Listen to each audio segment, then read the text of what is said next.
Here at the Indianapolis Motor Speedway for the 8th consecutive day, weather has played a bit of a spoiler in terms of denying the drivers and teams some valuable track time. The morning sunshine gave way to midday showers just as the track was about to open for practice, which meant that a whole lot of the team's plans for the day had to be adjusted on the fly. And finally, at 3:45 Eastern Time, a track opened, and moments later, this incident exiting turn 1 for 24-year-old rookie driver Arie Luendyk Jr.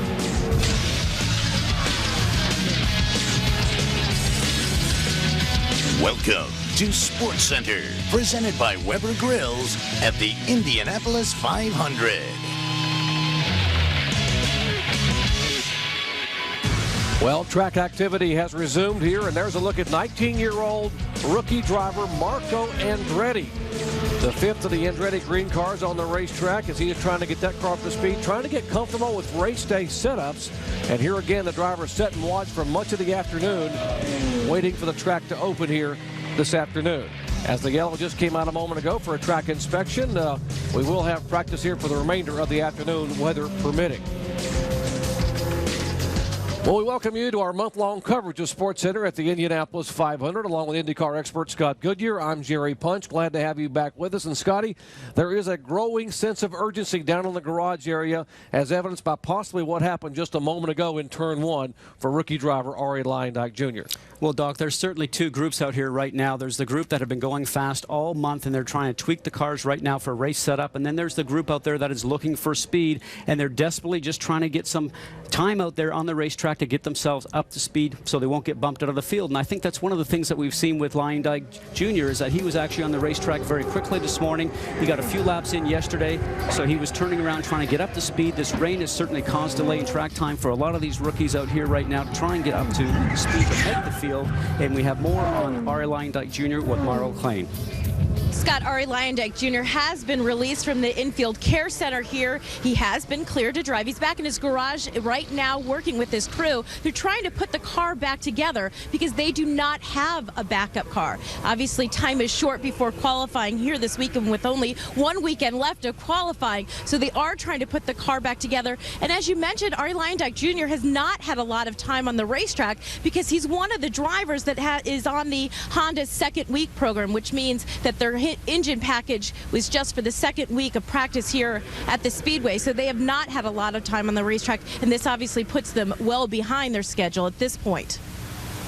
All right, thank you, Marlo. Obviously, a sense of urgency biting Arie Luendyk Jr. Hopefully they can get that car repaired and get him back up to speed. Now, the guys who are quick today, to no one's surprise, Sam Hornish at the top of the list this afternoon, turning some quick speeds in race trim. You know, 222 miles an hour again seems to become very easy for Sam Hornish Jr., and he's followed by Castro Neves, but this Penske team continues to set the benchmark here around Indianapolis so far this month, and all the other teams are chasing these, and you talk to anybody in the garage area right now, not sure if they will catch Penske come qualifying day or race day.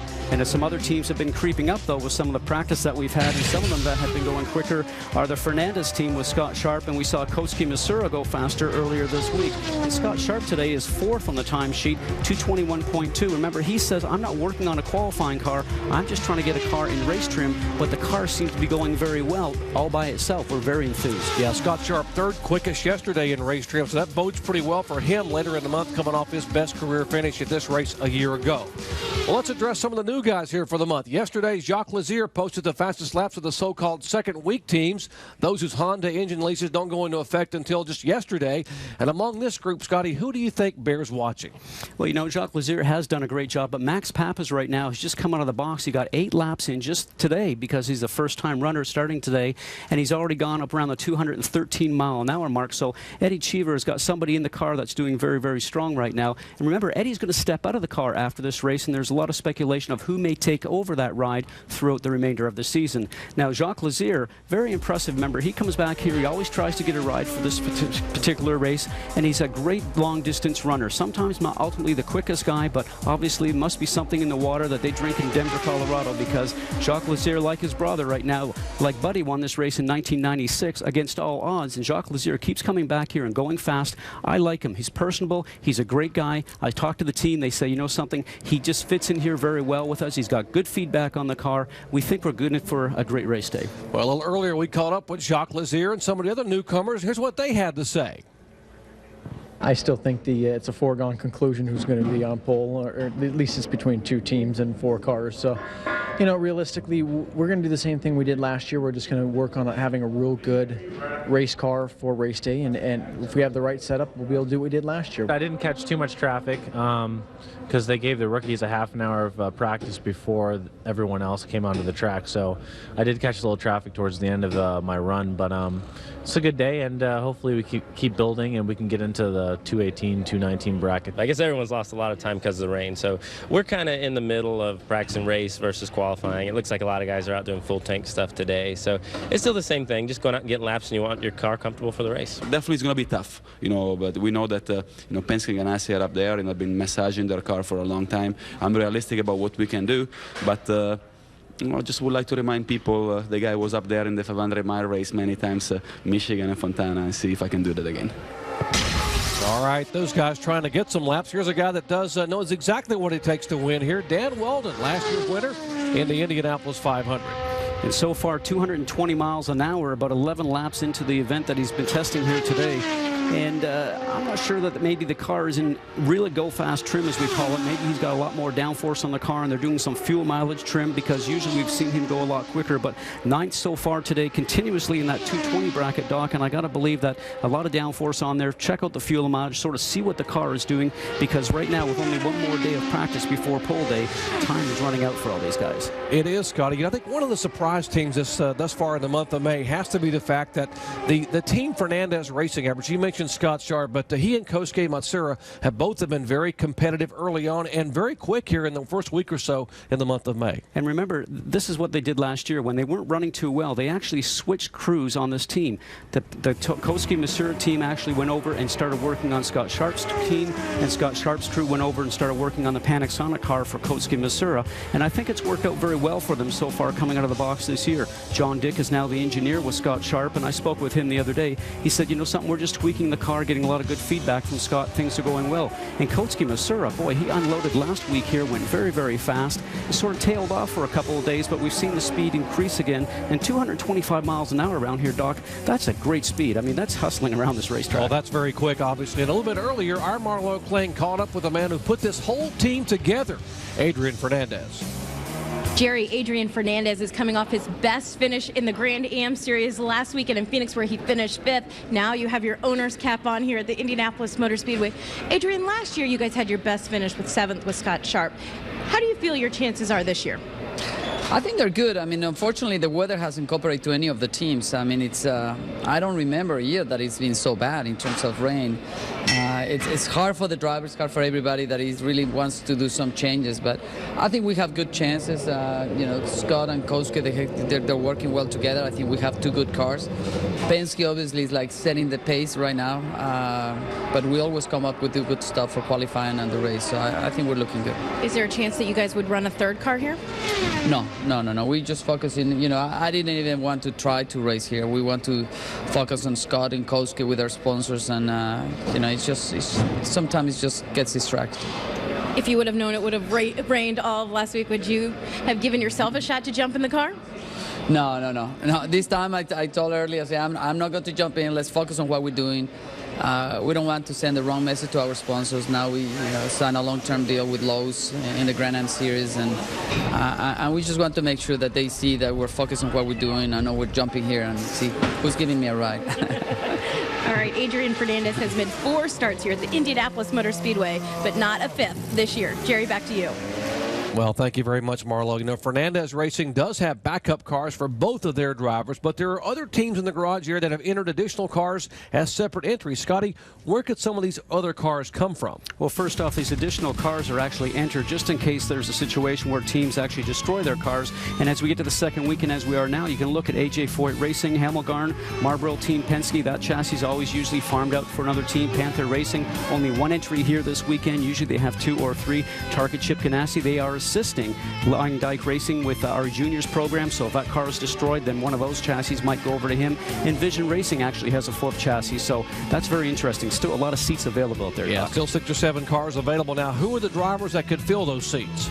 Well, you know, Davey Hamilton's been a guy hanging around here right now, and his situation is that he thought he was going to end up over at Team Cheever, but that ride over went to Max Papis. So there's quite a few guys that are actually hanging around right now looking for rides, and sort of helmet in hand, as we call it around here at the Speedway. All right, we'll show you some of the other names that are popping up in the garage here. It's always great this time. Tice Carlson, former Indy starter here. Of course, Richie Hearn, who was very successful with Sam Smith. Roberto Moreno, who subbed for an injured Ed Carpenter at St. Petersburg. Moreno may have a shot. He's walking around the garage area. Those names and others possibly fill in some of those 6 or 7 extra cars that could be available. When we return, one driver who's still chasing an elusive first win has spent the past 10 days desperately searching for speed. We'll visit with last year's rookie sensation Danica Patrick when we come back. And we leave you with a shot of Helio Castroneves in the Team Penske machine, the 2-time Indy 500 winner. Turning laps now, he's at the top of the charts just that time by 222.6 for Helio. More in just a moment. SportsCenter, presented by Weber Grills at the Indianapolis 500. Brought to you by Weber, making the world a better place, one grill at a time. Back at the Indianapolis Motor Speedway, here's a pleasant surprise ethanol driver, Jeff Simmons. He's one of the Ray Hall Letterman drivers. He's the young man who took the ride after the tragic loss of Paul Dana. He is the 3rd quickest car on the track today. Simmons, his team, Al Bodie, Jim Prescott and company, getting up to speed over 221.7 miles per hour that time by. Well, the good news for Jeff Simmons' teammate Danica Patrick is that she is the fastest of the 3 Ray Hall Letterman cars. The bad news for Danica, she's still 18th on the overall speed charts. Our Marlo Klain checked in to see if they've diagnosed the problems down at Ray Hall Letterman. Danica Patrick has said that she can't get into a good zone. What are you guys struggling with right now, Danica?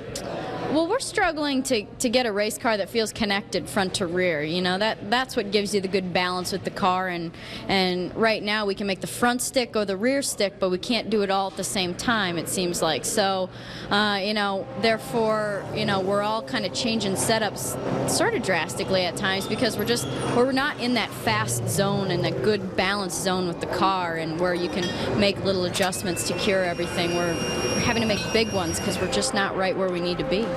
Danica, you guys, because of the rain, have had such limited practice here. How much time have you spent in traffic, or have you really focused on running alone? We've pretty much focused on running alone because I feel like it's sort of the most efficient way for us to feel the car. When you're behind somebody, the wind affects your car, everything, and you can write off certain lap times to a tow, or it makes it unbalanced. So for us, it's best to just go out by yourself, then you can sort of feel what the car's doing and make improvements, hopefully. I know you guys have thrown a lot of different setups on the car. I know at one point you were even running Buddy's setup. Do you have a good idea at this point what you guys are capable of running in qualifying? Well, geez, I've run everything from sort of like 211 to 223, I think is the fastest time I've done this month. So I'm going to guess that, you know, predicted time right now, if we can get the car right, I'm hoping we can do 222s, I guess, which it's not fastest by any means, but at least it's a comfortable car, and really the goal is a race car. So if we can get a comfortable car, I guess we'll bolt some downforce on and fill it up with fuel and see what we can do. All right, Danica Patrick, thank you very much. Jerry, back to you. Thank you, Marlo. The search continues for speed at Ray Hall Letterman, and there's no lack of effort there at all. Now, Scott, you ran here many years. Was there ever a year that you struggled and finally, just like overnight, found the speed? Well, I think all teams struggle here at one point or another. You know, you look back and some of the biggest names here have actually not qualified for the event, like Penske Racing in 1995. Everybody's lived it. I've lived it. You search for speed. You go home at night. You can't sleep just because you know that there's something wrong with the race car. And when she talks about balance, she's talking about being comfortable in the car to drive into the turn and just take the car through the turn without lifting your foot, and that's the problem the team is having right now. The bounce of the car is not strong enough for them to drive flat around this racetrack, and until they get that, that's going to be a difficulty. Lots of big changes going on, bars, springs, and what have you. Sometimes it's a huge change, sometimes it's a small change, but when it's right, you'll see a smile on the driver's face. And if you just joined our coverage, one guy who's got to be smiling right now is this guy, Helio Castroneves, who's at the top of the speed charts, 224.014 miles per hour today, running in race trim. Now, maybe one of the biggest surprises here in the month of May are the speeds turned in by Vision Racing. They have been very impressive, all three cars. And one of those guys that impresses me is rookie Townsend Bell, because not a whole lot of experience, never started here before, a lot of champ car experience, karting experience. You know, he's gone very well in everything he's ever done. He started some races for Panther, ran in the top 10 last year at Michigan before he ended up crashing. I think a guy that has a lot of talent, a lot of ability, very analytical about how he goes about setting up a race car. He seems like he's fitting in there quite well, and I think he could be one of our top rookies, maybe Rookie of the Year this year. Well, he seems very confident. A little bit earlier, we caught up with Townsend Bell. I've hopefully learned a few things over the years, and you know, especially this place, I think you really have to respect what you're dealing with. It's I'm sure plenty of people have told you it's a unique racetrack. It has a very small envelope, and we have lots of time. So if it doesn't feel just right to me, there's no sense in trying to force anything, and we just come in and tune on it and go back out. I've got a lot of confidence in the engineering staff, and we let them fix the car, and I can drive it. Scotty, his two teammates, Ed Carpenter, 7th quickest, Schechter, 11th fastest. Why is this team gelled so quickly? Well, what a difference a year makes. You know, Toyota powered last year, didn't have the horsepower to get around the racetrack, and it's a second-year team. Honda powered, but they've come out so strong, a team that's led by Larry Curry, and I think we're going to see great things from this team all throughout the month. Well, when we return, it's up, up, and away. We'll head to the deep blue skies with P.J. Chesson. He'll climb aboard an F-16 for what is going to be an unforgettable ride. You don't want to miss it.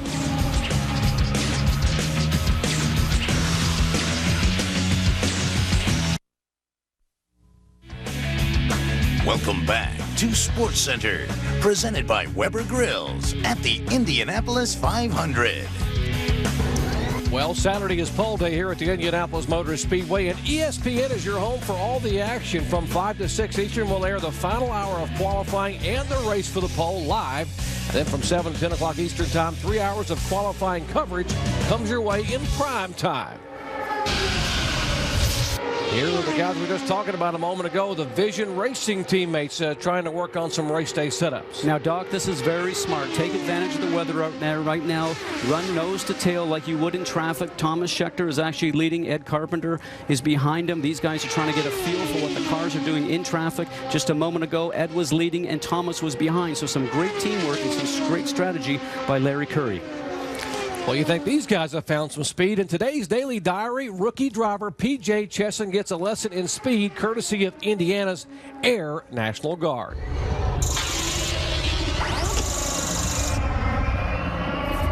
ESPN, this is a day in the life of PJ.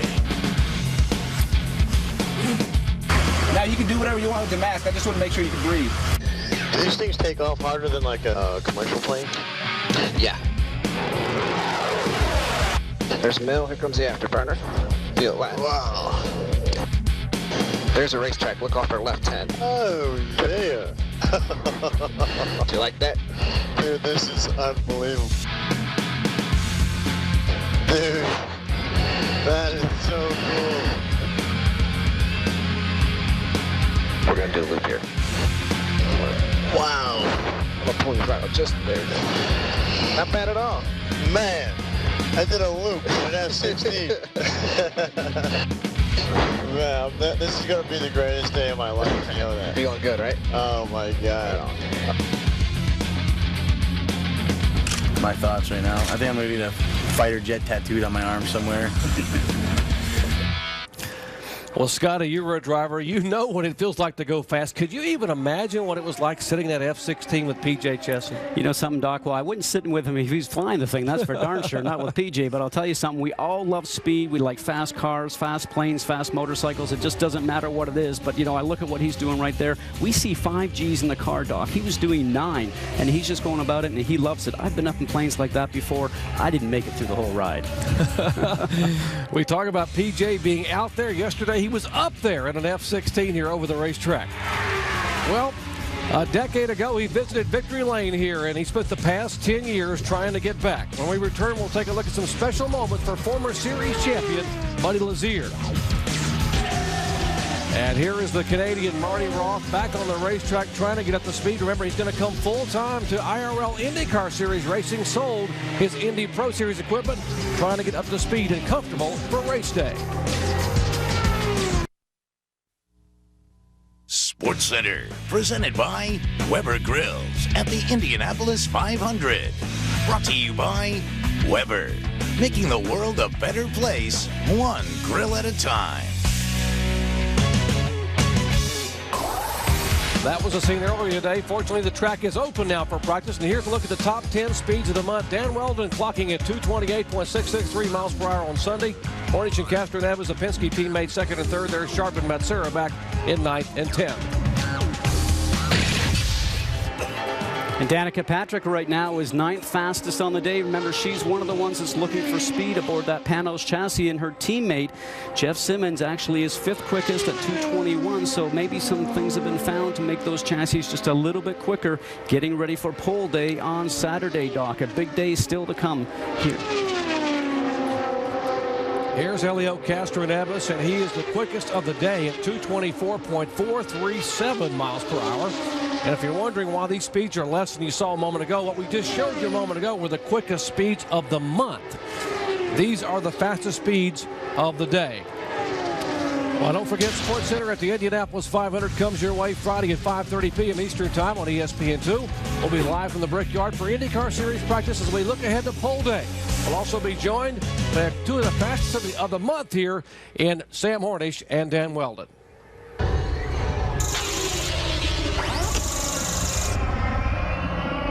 In 1996, the split between CART and IRL brought new faces to the Brickyard. Buddy Lazier rose to the occasion that same year, driving to his Indy victory with a broken back. Buddy Lazier takes the checkered flag and wins the Indianapolis 500. Buddy, finally, a win in the Indianapolis 500. When did you begin to dream about this? Before I can remember. It's just, right now, it still feels like a dream. 16 fractures in his lower back, one of the most courageous efforts I've ever seen Buddy Lazier that day. Simply put, if you see Buddy Lazier in your mirrors, you know that you have a problem because he is so tenacious. All the drivers certainly worry about him because he will get to the front with any type of car that he has underneath him. And there's a look at Buddy Lazier. Today's speed, 216.640. The Dreyer and Rombold team still trying to find just the right combination. Remember, this is a brand new two-car team. He's sharing it with Al Unser Jr., both former winners here at Indianapolis. And Dennis Reinbold and Robbie Buell, former driver, own this team now. It's not the same team that he drove for last year, which was Panther Racing, a great machine underneath him. This team is rebuilding, Doc, as you mentioned, so he knows he has some work cut out for him, but look for him to be strong in the race. As you watch this live action, we'll remind you that the track did not open until 3:45 p.m. Eastern time today, and shortly after it opened, an incident in turn one involving rookie driver Arie Luendyk Jr. And the big story today is Helio Castroneves atop the speed charts at 224.437 miles per hour. Then comes Sam Hornish, then Scott Dixon, Scott Sharp, and Jeff Simmons, one of the Ray Hall Letterman drivers, 5th quickest of the afternoon as they go working on race day speeds. Back at 5:30 p.m. tomorrow with special guests Sam Hornish and Dan Weldon. So long, everyone.